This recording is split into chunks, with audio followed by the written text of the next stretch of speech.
Hello friends, welcome back to GK prince academy.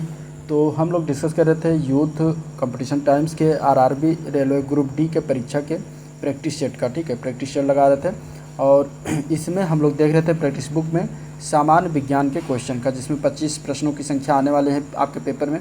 Total 100 प्रश्नों के होंगे, जिसमें 25 विज्ञान का होगा, गणित का 25 होंगे और रीजनिंग के 30 होंगे और इसके बाद जीएस और प्लस करंट अफेयर मिला के टोटल 20 क्वेश्चन होंगे। तो टोटल इस तरीके से 100 क्वेश्चन होंगे। उसमें हम लोग डिस्कस कर रहे थे सामान्य विज्ञान के।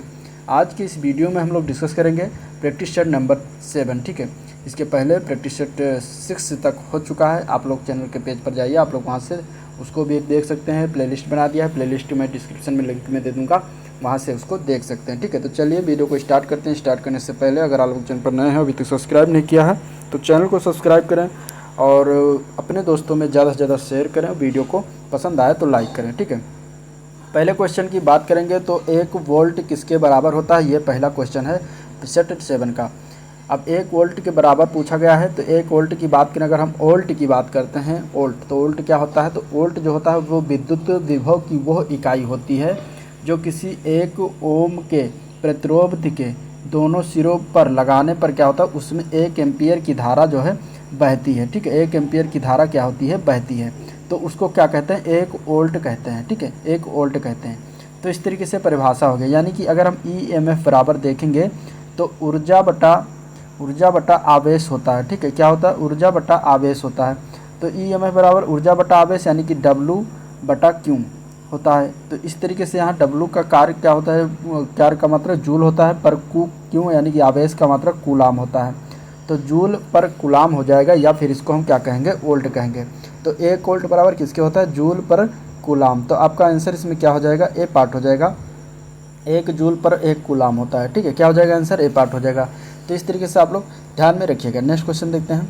पानी के द्वारा ऊपर की तरफ लगाया गया बल जो होता है वो क्या कहलाता है। ठीक है, ये बताना है कि जो पानी है, पानी के अंदर अगर कोई वस्तु है या पानी में अगर आप ही जाएंगे तो आप महसूस करेंगे कि पानी जो है ऊपर की तरफ एक बल लगाता है, तो उसको हम क्या कहेंगे, तो उसको हम कहते हैं, इसका ऑप्शन हो जाएगा सी पार्ट, उत्प्लावन बल। क्या कहते हैं, उत्प्लावन बल। ठीक है, अब इसके अगर हम परिभाषा की बात करेंगे तो किसी तरल में आंशिक या पूर्ण रूप से डूबी किसी वस्तु पर ऊपर की ओर लगने वाला जो बल होता है उसे को क्या कहा जाता है, उत्प्लावन बल कहा जाता है। ठीक है, और उत्प्लावन बल जो होता है नाव, जलयान या फिर गुब्बारा आदि के कार्य के लिए जिम्मेदार होता है। देखिए आपने जलयान देखा होगा, तो जलयान क्या होता है, नाव और क्या होता है, नाव रुका रहता है ना जल के ऊपर, तो किसके क्या, तो ये उत्प्लावन बल की बदौलत जो है ये जल के ऊपर रुका रहता है। ठीक है, तो इस तरीके से इसका आंसर क्या हो जाएगा, उत्प्लावन बल हो जाएगा। नेक्स्ट क्वेश्चन देखते हैं। ध्वनि निम्न में से क्या एक है, इसके पहले प्रैक्टिस सेट में ध्वनि के बारे में बातें हो चुकी हैं। ठीक है, कि ध्वनि जो है निर्वात में गमन कर सकती हैं या फिर नहीं कर सकती, अगर इनका वायु में क्या चाल होता है। ठीक है, और इसके बाद ये क्या होती हैं। तो ध्वनियों की बात अगर हम करेंगे तो साउंड जो ध्वनियाँ होती हैं ये एक अनुदैर्घ्य यांत्रिक तरंगे होती हैं। इसका आंसर क्या हो जाएगा, बी पार्ट हो जाएगा। ठीक है, ध्वनि को चलने के लिए किसी न किसी माध्यम की आवश्यकता पड़ती है, यानी कि ठोस, द्रव या गैस में ही ये ध्वनियाँ क्या होती हैं, चल सकती हैं, ये कोई निर्वात में नहीं चल सकती। ठीक है, ध्वनि क्या होती है, एक अनुदैर्घ्य यांत्रिक तरंग होती है। आंसर बी पार्ट हो जाएगा। अनुदैर्घ्य तरंगों की बात करेंगे तो कण के चलने के अनुदिश या समानांतर गति करती हैं। ये तरंगे तीनों माध्यमों में अर्थात ठोस, द्रव और गैस में चल सकती हैं। ठीक है, आंसर आपका बी पार्ट हो जाएगा। नेक्स्ट क्वेश्चन देखते हैं। उत्तल लेंस की फोकल लंबाई 50 सेंटीमीटर है, तो इसकी शक्ति की गणना करना है। इसका शक्ति क्या होगा, इस लेंस का जो है शक्ति यानी कि पावर बताना हमें क्या होगा। ठीक है, अब इसमें फोकल लंबाई यानी फोकस की लंबाई दिया गया है, यानी कि एफ स्मॉल एफ जो होता है वो दिया गया है 50 सेंटीमीटर। ठीक है, अब इसको हम क्या करेंगे, सबसे पहले मीटर में चेंज करेंगे। तो मीटर में चेंज करने के लिए इसको हम 100 से डिवाइड करेंगे। ठीक है, तो ये हो जाएगा 50/100 मीटर, यानी कि 1/2 मीटर आ जाएगा एफ का मान। अब फार्मूला जो होता है लेंस की शक्ति का, फार्मूला जो होता है डी जिसको कहते हैं, यानी कि डायोप्टर से डिनोट करते हैं, तो इसका 1/f फार्मूला होता है। यहाँ पे हम इसको रखेंगे तो 1/1/2 हो जाएगा। अब ये 2 क्या होगा, ऊपर आ जाएगा, तो आपका इसका मान क्या हो जाएगा, 2 करके आ जाएगा। ठीक है, यानी कि 2d हो जाएगा मान। क्या हो जाएगा इसका जो शक्ति है, शक्ति इसका हो जाएगा 2d। D means dioptre. ठीक, लेंस की क्षमता किससे मापते हैं, डायोप्टर से मापते हैं। तो आंसर आपका 2d हो जाएगा। अगला प्रश्न देखते हैं। निम्नलिखित में से किसे ऑरम कहा जाता है। आरम किसे कहते हैं, तो आरम जो है कहा जाता है सोना को, ठीक है। आंसर क्या हो जाएगा इसका, बी पार्ट हो जाएगा। सोना को, स्वर्ण को आरम कहा जाता है, ठीक है। और इसका ये क्या है, ये लैटिन नाम है। आरम जो है ये लैटिन नाम है। सोना क्या है, एक धातु है एवं तत्व भी है जिसको हम AU से प्रतीक करते हैं। चिन्ह इसका क्या है, AU, प्रतीक चिन्ह इसका क्या है, AU। और इसका प्रमाण क्रमांक क्या है, 79, क्या है 79, ठीक है। 79 इसका प्रमाण क्रमांक है। आकर्षक रंग होने के कारण इसका उपयोग जो है सिक्के और आभूषण आदि बनाने में किया जाता है। तो इस तरीके से इसका आप लोग याद रखिएगा, आरम जो है सोना को ही कहा जाता है, ठीक है। चांदी को सिल्वर कहते हैं। नेक्स्ट क्वेश्चन है, निम्नलिखित में से कौन सा ऊर्ध्वपातज नहीं है। ऊर्ध्वपातज इनमें से कौन सा नहीं, ये बताना है। बर्फ, अमोनियम क्लोराइड, नेपथलीन या फिर कपूर। अब पहले हम ऊर्ध्वपातन जान लेते हैं। ऊर्ध्वपातन क्या होता है, तो जब हम किसी पदार्थ को गर्म करते हैं तो वो क्या होता है, ठोस से सीधे गैस में अगर बदल जाता है तो उस प्रक्रिया को हम क्या कहते हैं, ऊर्ध्वपातन कहते हैं, ठीक है। यानी कि अगर हम किसी पदार्थ को गर्म करते हैं तो सबसे पहले क्या होता है, सबसे पहले वो द्रव में बदलता है और द्रव में बदलने के बाद फिर वो ठोस में बदलता है। लेकिन ऐसी ऊर्ध्वपातन की प्रक्रिया में क्या होता है कि ठोस से सीधा गैस में बदल जाए तो उसे ऊर्ध्वपातन कहेंगे, ठीक है। क्या कहेंगे, ऊर्ध्वपातन, यानी कि वो द्रव में ना बदलकर सीधा गैस में बदल जाए। तो इस प्रकार का अगर हम इसमें देखेंगे ऑप्शन में, तो इसमें कौन सा ऊर्ध्वपातन है, तो बर्फ ऊर्ध्वपातन नहीं होता, क्योंकि हम बर्फ को अगर हम गर्म करेंगे तो सबसे पहले बर्फ क्या होता है, ठोस होता है, तो ये फिर पहले द्रव में बदलेगा और इसको और गर्म करेंगे तब ये जाके गैस में बदलेगा। तो इस तरीके से ये ऊर्ध्वपातन नहीं होता। बाकी इसमें तीनों ऑप्शन जो दिए गए, अमोनियम क्लोराइड, नेपथलीन और कपूर, इनको अगर हम गर्म करते हैं तो ये ठोस रूप में होता है, सीधे क्या होते हैं, गैस में बदल जाते हैं, ठीक है। तो आपका आंसर इसमें ए पार्ट हो जाएगा। नेक्स्ट क्वेश्चन देखते हैं, धावन सोडा में क्रिस्टलीकरण के पानी की प्रतिशत मात्रा कितनी होती है, ये बताना है। धावन सोडा यानी कि अगर हम बात करेंगे इसके अणु सूत्र की, तो इसको हम क्या कहते हैं, अणु सूत्र इसका क्या हो जाएगा, Na2CO3 और टोटल इंटू 10H2O इसका क्या होता है, अणु सूत्र होता है, ठीक है। इस तरीके से अब इसका हमें क्या निकालना है, पानी की प्रतिशत मात्रा इसमें ज्ञात करनी है, कितना होगा, ठीक है। पानी की प्रतिशत मात्रा ज्ञात करना, तो पानी इसमें 10H2O, ठीक है। पहले हम सब क्या करेंगे, अणुभार इनका टोटल निकाल लेंगे। अणुभार निकालने के लिए क्या करेंगे, तो सबसे पहले Na यानी कि सोडियम का अणुभार कितना होता है, तो सोडियम का अणुभार होता है 23। अब Na2 है तो 2 × 23 हो जाएगा यहाँ पर, ठीक है। इसके बाद कार्बन की बात करेंगे तो कार्बन का अणुभार कितना होता है, 12, एक ही कार्बन है तो यहाँ पे 12 हो जाएगा, प्लस इसके बाद ऑक्सीजन की बात करेंगे तो ऑक्सीजन का अणुभार होता है कितना, 16, तो 16 × 3 हो जाएगा, CO3 है ना, तो यहाँ पे × 3 हो जाएगा।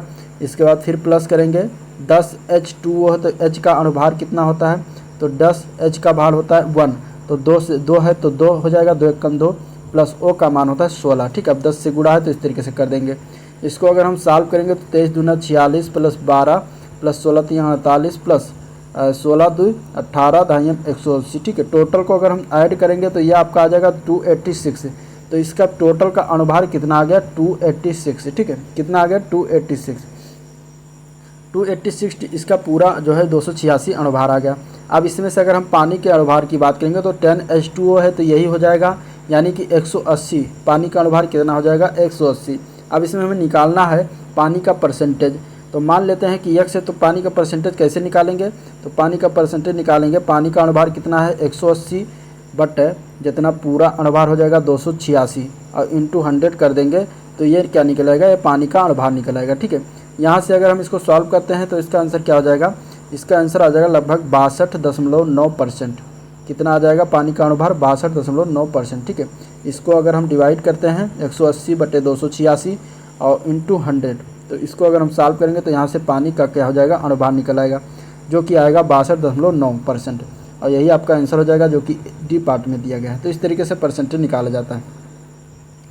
नेक्स्ट क्वेश्चन है, सूत्री विभाजन के चरण का नाम बताएं जिसके दौरान विभाजित सेल के गुणसूत्र मध्य रेखा पर स्थित होते हैं। इनमें से एनाफेज, टेलोफेज, मेटाफेज या फिर प्रोफेज, कौन सा ऐसा गुणसूत्र विभाजन का है जो चरण है जिसके दौरान क्या होता है, विभाजित सेल के गुणसूत्र मध्य रेखा पर स्थित होते हैं।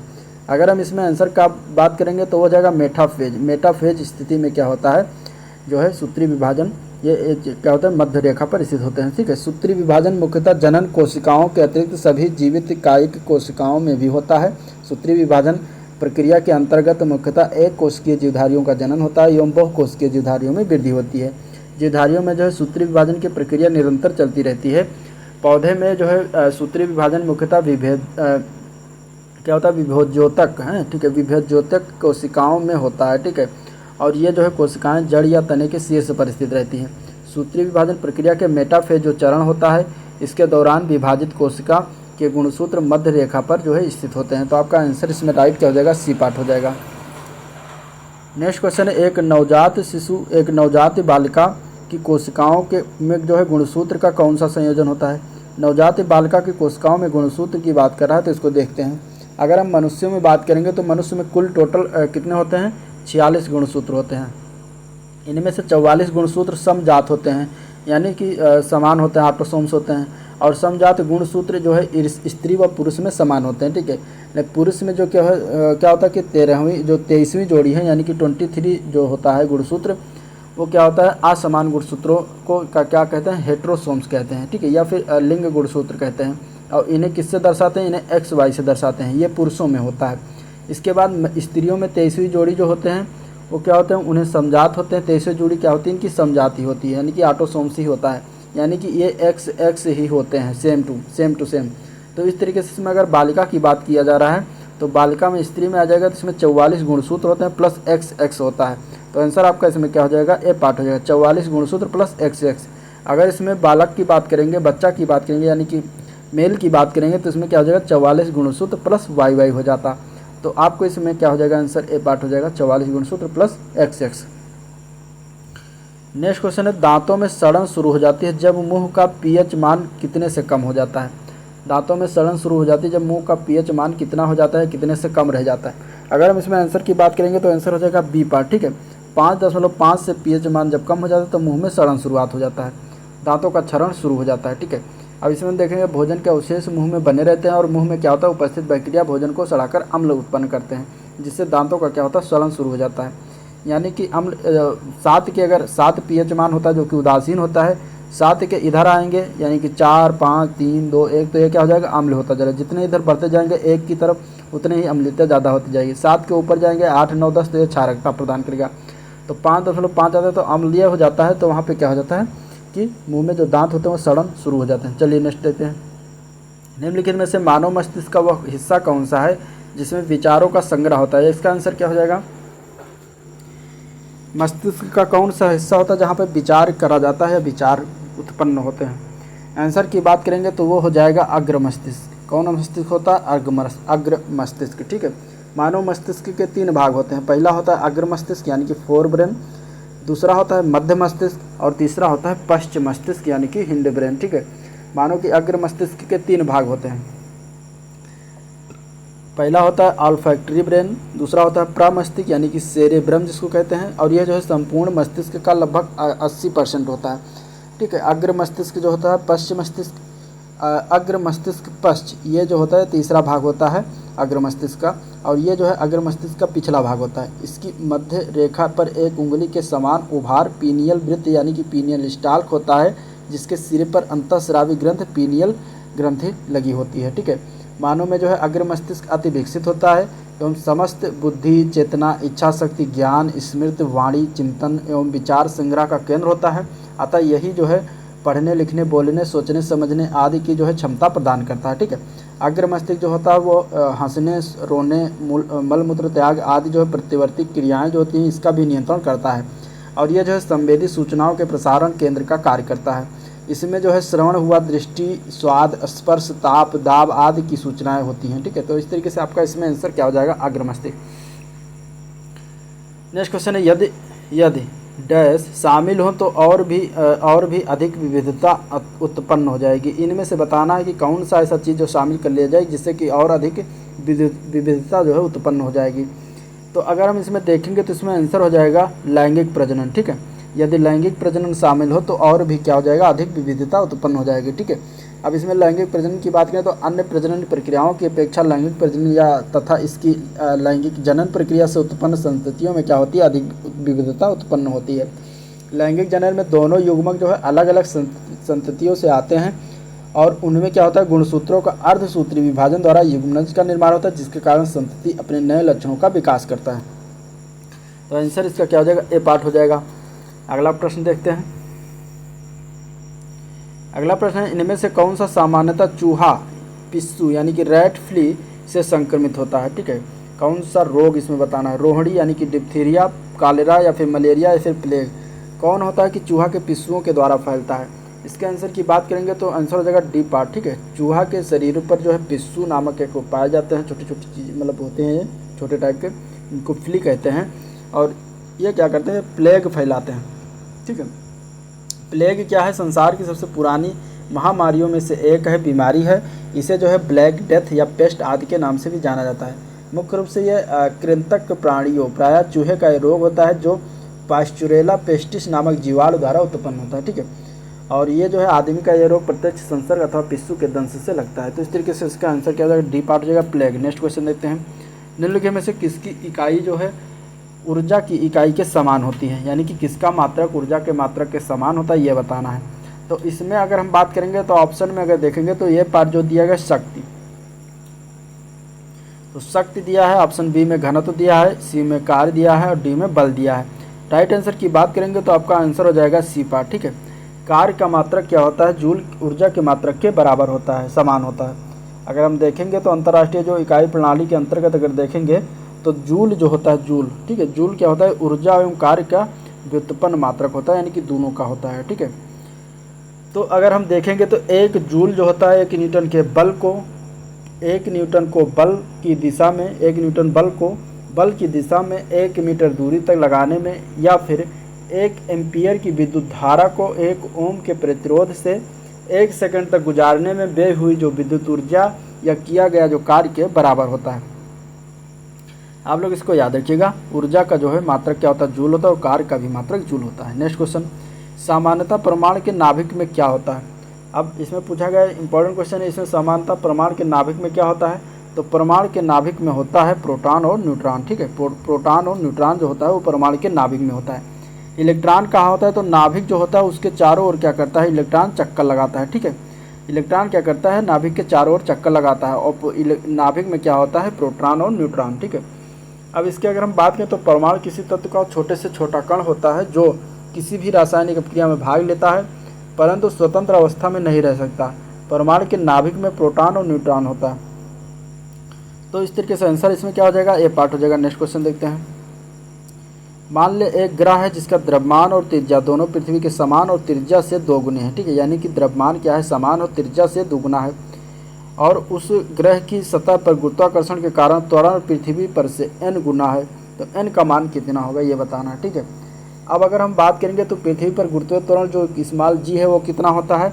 तो पृथ्वी पर अगर हम बात करेंगे तो स्मॉल g बराबर होता है कैपिटल GME अपान r स्क्वायर, ठीक है, r स्क्वायर ये होता है स्मॉल g का मान, ठीक है, कैपिटल GME अपान r स्क्वायर। अब दूसरे ग्रह का द्रव्यमान जो है m डैश मानेंगे तो पृथ्वी के द्रव्यमान का 2 गुना, ठीक है। पृथ्वी के द्रव्यमान और त्रिज्या से क्या है, 2 गुना है।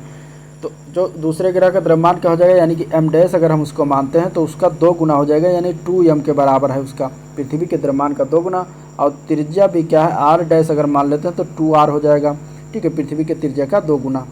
तो इस तरीके से अब अगर हम दूसरे ग्रह का गुरुत्वीय त्वरण निकालेंगे, यानी कि g डैश अगर हम निकालते हैं तो क्या हो जाएगा, कैपिटल GM डैश अपान r डैश स्क्वायर। यहाँ पर हम अगर मान रखते हैं तो g m डैश का मान है 2m, तो 2m अपान r स्क्वायर का मान हो जाएगा 2 दूनी 4 r square, r dash r square, ठीक है, r स्क्वायर हो जाएगा, क्योंकि r स्क्वायर इसका फार्मूला है। तो यहाँ पे अगर हम 2r रखेंगे तो 2 दूनी 4 स्क्वायर हो जाएगा। अब यहाँ से 2 से 2 कैंसिल हो जाएगा, तो क्या आ जाएगा, gm अपान 2 r स्क्वायर, ठीक है, gm अपान 2 r स्क्वायर हो जाएगा, कैपिटल gm अपान 2 r स्क्वायर, ये g डैश का मान हो जाएगा। इसके बाद अब बोलता है कि ये त्वरण क्या है, पृथ्वी पर से n गुना है। तो n गुना त्वरण है तो n क्या हो जाएगा, अब इसमें ng बराबर दिया गया 1/2 GMR स्क्वायर हो जाएगा, क्योंकि g डैश बराबर किसके बराबर दिया गया है, ng के, ठीक है, 2 गुना, पृथ्वी पर से 2 गुना है। तो g डैश बराबर कितना दिया गया है, ng यानी gn के। तो g डैश बराबर यहाँ पर रख देंगे तो क्या हो जाएगा, g डैश की जगह पर gn रखेंगे तो ng बराबर 1/2 GMR स्क्वायर हो जाएगा, ng बराबर 1/2 g कैपिटल GMR स्क्वायर हो जाएगा, ठीक है। अब GMR स्क्वायर क्या मान दिया गया, GMR स्क्वायर बराबर g है, कैपिटल GMR स्क्वायर बराबर स्मॉल g है। तो यहाँ पर हम कैपिटल GMR स्क्वायर बराबर स्मॉल g को रखेंगे तो ng बराबर हो जाएगा 1/2 जी के, ठीक है। एन जी बराबर क्या हो जाएगा 1/2 जी। तो यहाँ से जी जी कैंसिल हो जाए तो एन का मान कितना आ जाएगा 1/2। एन का मान कितना आ जाएगा 1/2 आ जाएगा, ठीक है। यही हमें निकालना था एन का मान। तो इस तरीके से एन का मान क्या हो जाएगा 1/2 हो जाएगा, जो कि सी पार्ट में दिया गया है। नेक्स्ट क्वेश्चन है, जिस तापमान पर किसी गैस का आयतन शून्य हो जाता है तो उसको क्या कहते हैं। तो जिस तापमान पर किसी गैस का आयतन शून्य हो जाता है तो उसको क्या कहते हैं, परम शून्य तापमान कहते हैं। तो उसका आंसर बी पार्ट हो जाएगा, ठीक है। अगर हम आदर्श गैस के समीकरण की बात करें तो क्या होता है, पी वी बराबर स्मॉल एन आर टी होता है, ठीक है। अब इसमें अगर हम देखेंगे तो टी क्या होता है, एक परम ताप है। और यदि किसी गैस का आयतन शून्य हो जाता है तो वहाँ पर जो गैस का अणु होता है वो विद्यमान नहीं रहता, ठीक है। तो अणु के न होने के कारण वहाँ पर क्या होगा, कोई आंतरिक आकर्षण या विकर्षण या प्रतिकर्षण नहीं होगा अणुओं के बीच में, ठीक है। तो ना ही कोई आंतरिक ऊर्जा उत्पन्न होगी। तो इसलिए आयतन शून्य होने पर तापमान भी क्या होगा, 0 डिग्री केल्विन होगा। और यही 0 डिग्री केल्विन क्या होता है, तापमान को ही शून्य तापमान परम शून्य तापमान कहते हैं, जो कि आपके ऑप्शन में भी बांट दिया गया। नेक्स्ट क्वेश्चन, जिस प्रकार छूकर महसूस किया जाता है उसी प्रकार सुनाई देने का संबंध किससे होगा। तो छूकर जिस प्रकार महसूस करते हैं उसी प्रकार सुनाई देने का संबंध सुनने से होगा, ठीक है। आंसर इसका क्या हो जाएगा, ए पार्ट हो जाएगा। नेक्स्ट क्वेश्चन देखते हैं, रक्त का कौन सा घटक जो है भोजन, कार्बन डाइऑक्साइड, नाइट्रोजन युक्त कचरे का परिवहन करता है। तो इसका आंसर क्या हो जाएगा, सफ़ेद रक्त कोशिकाएं, रक्त प्लेटलेट्स, लाल रक्त कोशिकाएं या फिर प्लाज्मा। राइट आंसर की बात करेंगे तो डी पार्ट हो जाएगा, प्लाज्मा, ठीक है। प्लाज्मा क्या होता है, रक्त का पीले रंग का तरल घटक होता है जिसमें पूर्ण रक्त की रक्त कोशिकाएं सामान्य रूप से निलंबित रहती हैं, ठीक है। यह कुल रक्त की मात्रा का लगभग 55% तक होता है, ठीक। कितना होता है ये, 55%। 55% यह होता है, ठीक है। इसका अधिकतर अंश जो होता है वह जल होता है और इसमें जो है प्रोटीन, शर्करा जो है, खनिज आयरन जो होता है, हार्मोन होता है, कार्बन डाइऑक्साइड इसमें घुले रहते हैं, ठीक है। प्लाज्मा ही भोजन, कार्बन डाइऑक्साइड और नाइट्रोजन युक्त कचरे परिवहन की प्रक्रिया को पूर्ण करता है। तो आंसर आपका इसमें डी पार्ट हो जाएगा। नेक्स्ट क्वेश्चन देते हैं, निर्वात को माना जाता है, निर्वात को क्या माना जाता है। तो निर्वात एक ऐसी स्थिति होती है जहाँ पर जब गैसीय दाब वायुमंडल दाब की तुलना में बहुत कम हो जाती है, जिसके कारण जो है निर्वात में चुंबकीय गुण नहीं रह जाता और इसे क्या कहते हैं, अनचुंबकीय सामग्री मानते हैं, ठीक है। तो आंसर आपका क्या हो जाएगा, अनचुंबकीय सामग्री, यानी कि आपका ए पार्ट सही हो जाएगा, अचुंबकीय सामग्री, ठीक है। रात में जो है आकाश में सबसे चमकीले तारे कौन से हैं, ये बताना है। तो अगर रात में आकाश में सबसे चमकीले तारे की बात करेंगे इनमें से, तो सीरियस ए हो जाएगा, ठीक है। यानी साइरस से जो होता है वो आकाश में सबसे चमकीले तारे होते हैं रात में। और पृथ्वी के समीप महत्वपूर्ण तारा जो है वो अल्फा सेंचुरी है, जो कि 4.3 प्रकाश वर्ष की दूरी पर है, ठीक है। पृथ्वी के सबसे निकटतम तारा कौन सा है, तो वो हो जाएगा अपना सूर्य, ठीक है, सबसे निकटतम तारा है। अगला प्रश्न, एक आदर्श तरल पदार्थ क्या होता है। तो एक आदर्श तरल पदार्थ जो होता है वो घर्षण रहित और असंपीड्य होता है। आंसर आपका डी पार्ट हो जाएगा, ठीक है। एक आदर्श तरल पदार्थ जो होता है घर्षण रहित और असंपीड्य होता है। आदर्श तरल में क्या होता है, सतह तनाव नहीं होता और जब तथा जो है बल्क मॉडुलस अनंत होता है। वास्तव में कोई भी तरल जो है आदर्श तरल होता ही नहीं है। तो आंसर आपका डी पार्ट है। नेक्स्ट क्वेश्चन देखते हैं, हाइड्रा प्रजनन करता है, किसके द्वारा हाइड्रा प्रजनन करता है ये बताना है, ठीक है। अब इसमें अगर हम बात करेंगे तो हाइड्रा मुख्यतः कहाँ पर होता है, तालाब, पोखर और झील में जलीय पौधों से चिपका रहता है। इसकी लंबाई लगभग 1 से 2 सेंटीमीटर के मध्य होती है और इसमें अगर हम देखेंगे तो क्या होता है कि इसके स्वतंत्र छोर पर शंकु रूपी हाइपोस्टोम के शिखर पर मुख स्थित होता है। मुख के चारों ओर 6 से 10 की संख्या में स्पर्शक होते हैं।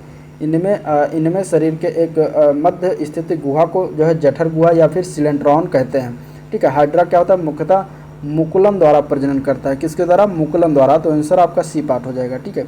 और इसमें श्वसन, उत्सर्जन एवं परिसंचरण तंत्रों का क्या होता है, अभाव होता है। तो आंसर आपका इसमें सी पार्ट हो जाएगा। नेक्स्ट क्वेश्चन देखते हैं, इनमें से कौन से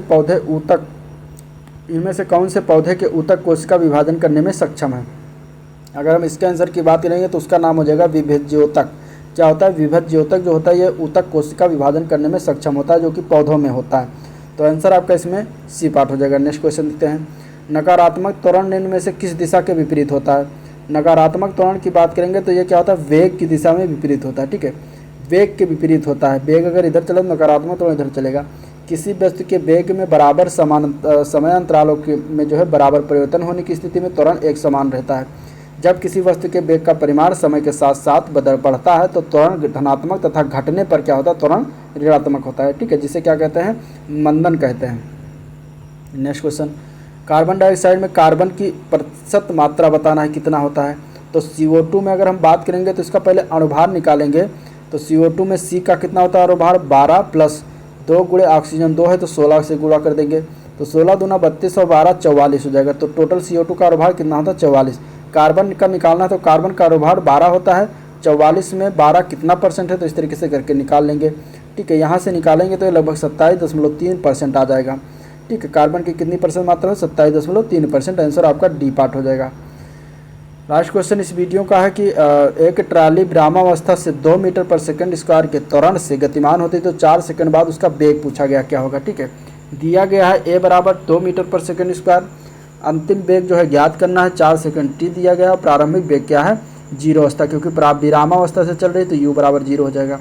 प्रथम समीकरण जो गति का है u बराबर b प्लस at, यही लगा देंगे।